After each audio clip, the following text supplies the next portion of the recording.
Hi everyone, it is Lindsay here from Rented Space and thank you for joining me today. If you are coming back, thank you very much. I appreciate your time with me in the garden as always, and if you are new, well, thank you for joining us. It is Boxing Day 2025, and for those of you who are new, my name is Lindsay and I do live here with my husband and our 3 children. Their ages are 22, 21 and 18, so probably not really children anymore, but still my children. Anyway, I have a few jobs to get done today. It's rather cool, so I'm out early and I'm going to try and get as much done as possible before either 1, it heats up, or 2, it rains. I don't know. The forecast says that it's going to be 38 and then next minute says storm. So anyway, I have a few gardens that I want to fill up and get some herbs and some flowers in. I have a calendula that I want to plant up. Now, just so anyone who is new is aware, yes, we rent. Therefore, everything is done in either raised gardens or in pots. I can't put it in the ground because I can't take it with me if I do. So everything is raised.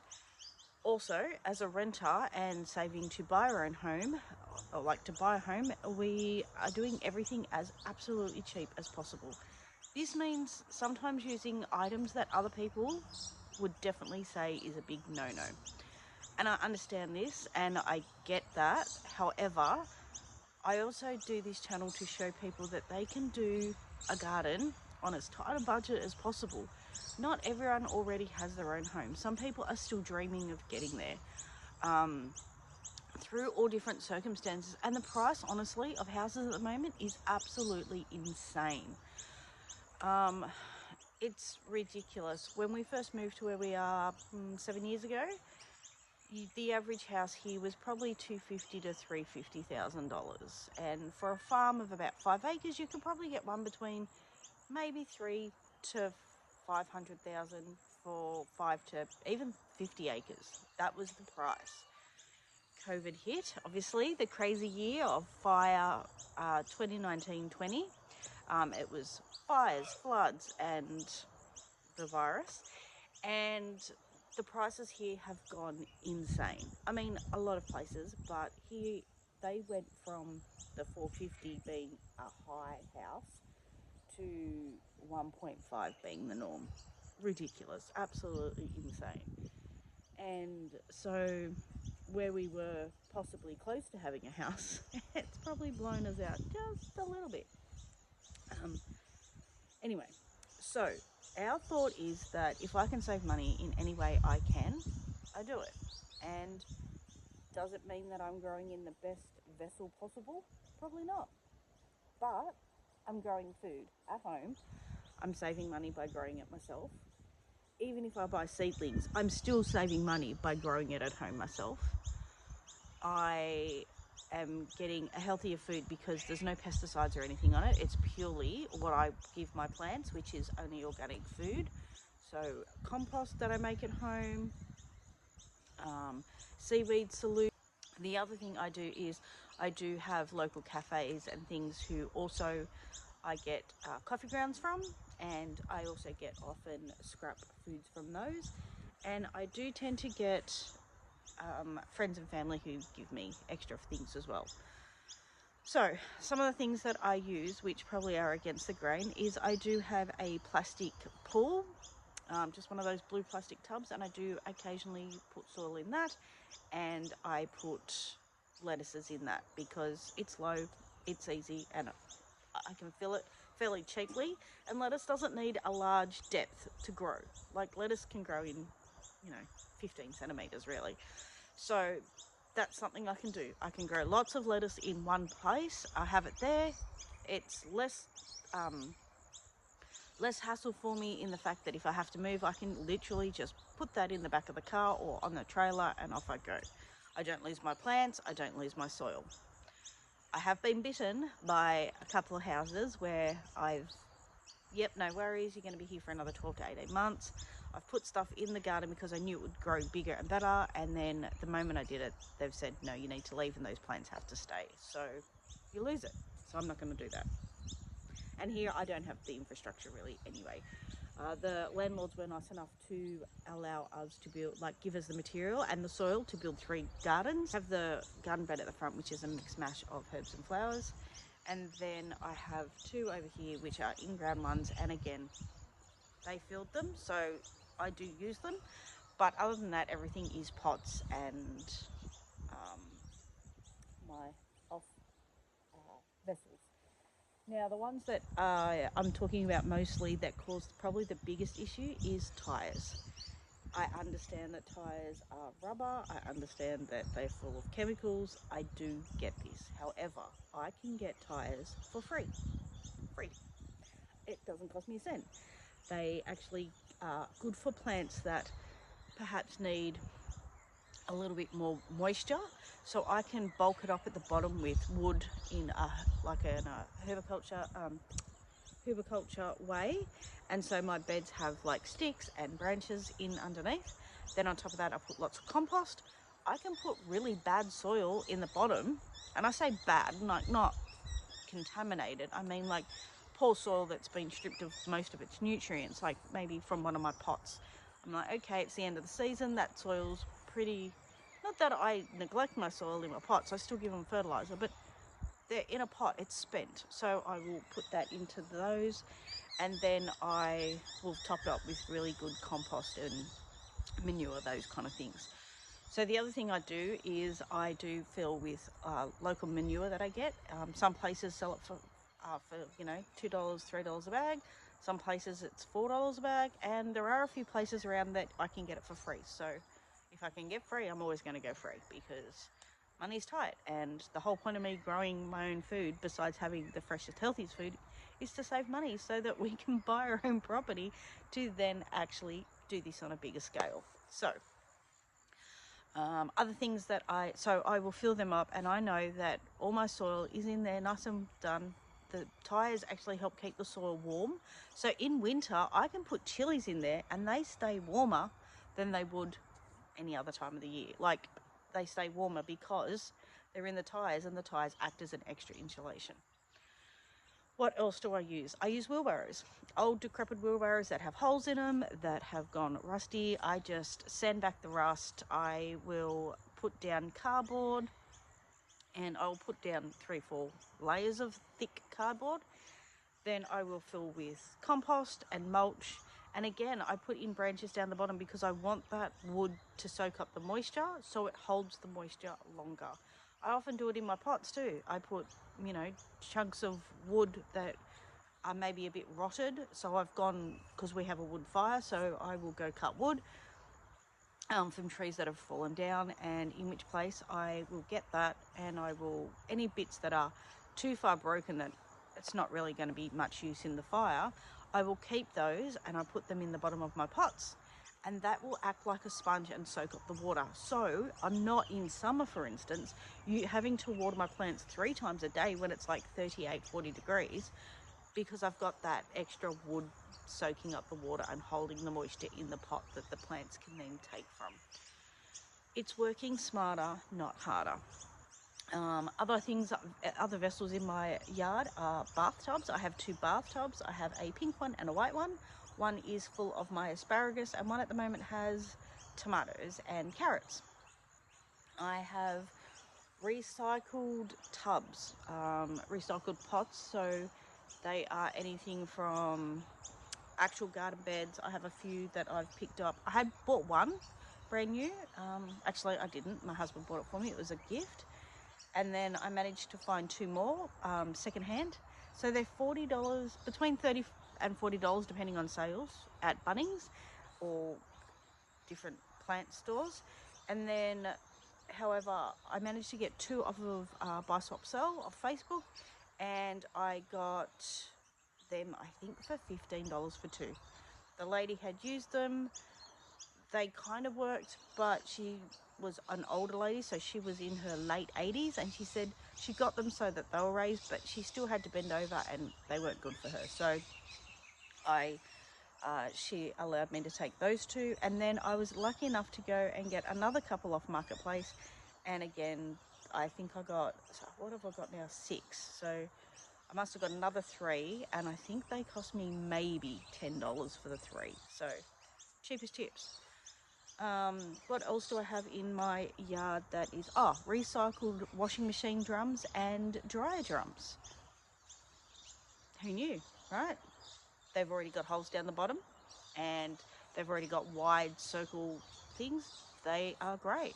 Again, I will put cardboard down the bottom because depending on the actual drums, some of them have more holes than others. Dryers tend to have a lot more holes than the washing machine ones.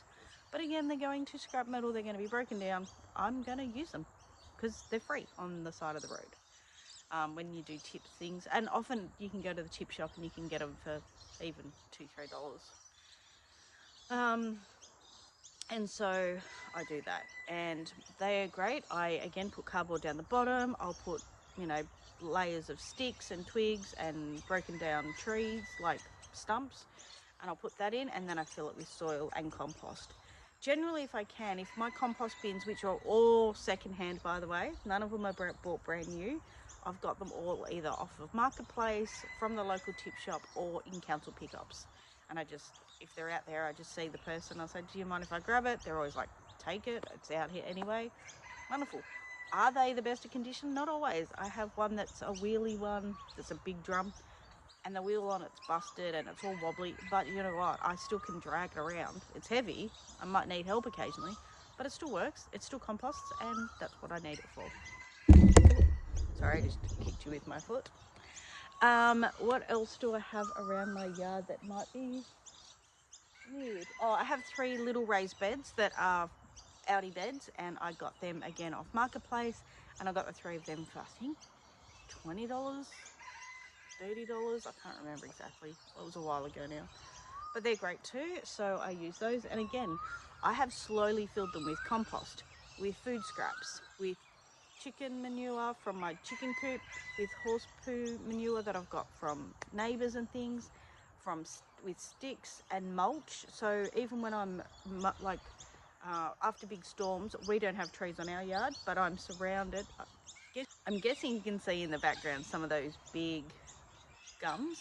So when it's really windy, the leaves will get blown here, and so does bark, and I love it because you know what I do?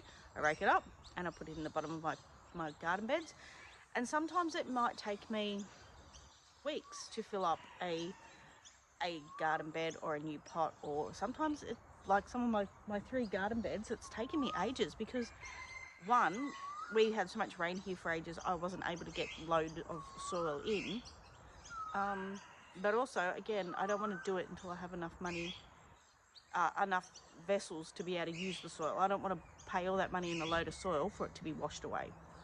And with the amount of rain and things we've had this year, it was really affected. So what did I do? Every time I could get a bag of poo, I'd put that in there at the bottom, the trees, the branches and the twigs and the sticks down the bottom. Compost. So I will get my manure. Before I put that in, I will get any food scraps. I make sure they're nice and small. I lay them down and put the poo on top. And guess what? It breaks down and it feeds the soil. All these things help.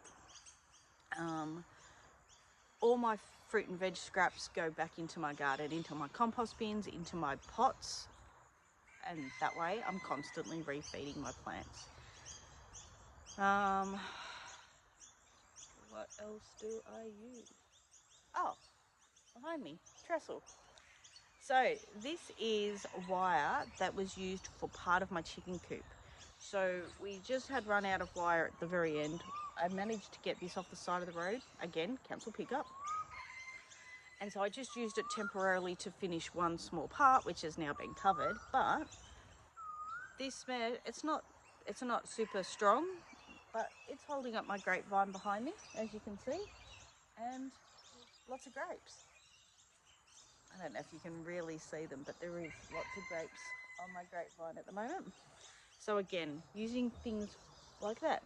So some of the things that I have for my trestle, besides my lovely reclaimed, quite flimsy mesh, which will be changed out this year because I've now got something stronger. That's a future. Well, in the new year, I should say, not this year, in the new year.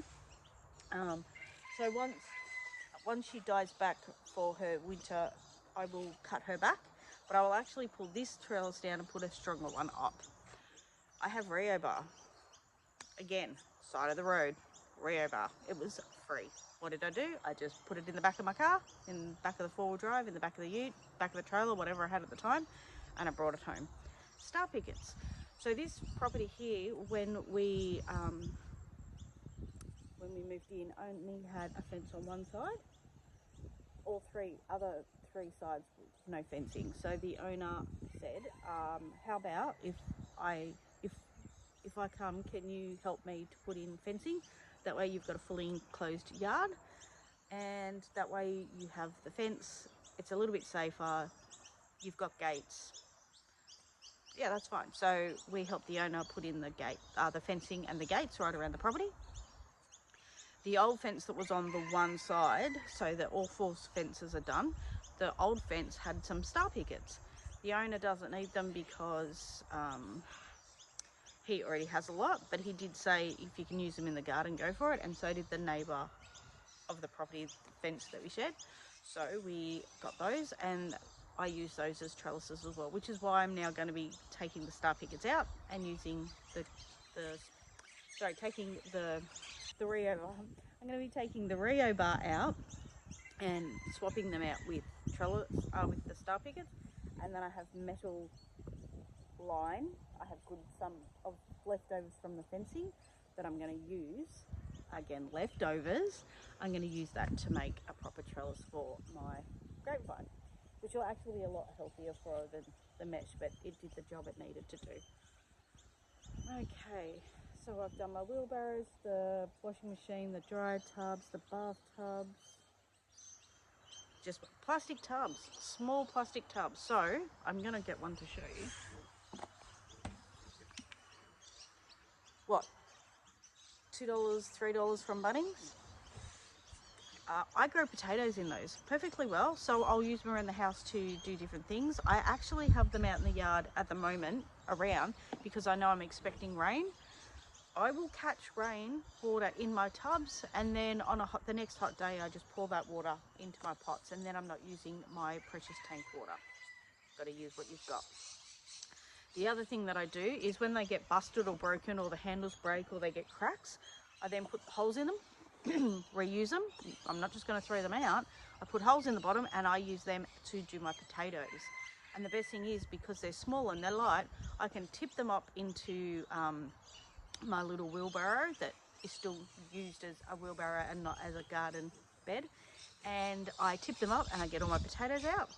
And then any of them that are babies or too small, really, I think I'll throw them back in with the soil and I get another harvest of potatoes.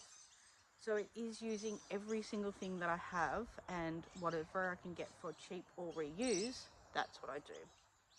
Anyway, thank you for joining me for this little video today. Like I said, I just wanted to sort of explain some of the reasons why I do some of the things that I do in my yard. I understand that for everyone it isn't the way they want to do it, and I understand that maybe having hundreds of pots around might look a bit messy at times, but I'm still getting food for my family. And yes, some of my items might seem a bit weird or a bit how you going, but if I can get food out of that item and I'm saving money by doing it, and I'm not bringing new stuff all the time into the world that's just going to be thrown away in 6 months' time, why not? Why not? Anyway, thank you for joining me. Have a great day, and I hope that the remainder of your year is a wonderful one. I hope the new year brings you nothing but love, peace and joy, and fantastic fresh fruit and veg. Anyway, here's to good food, good fortunes, and great life. Thanks everyone. Bye.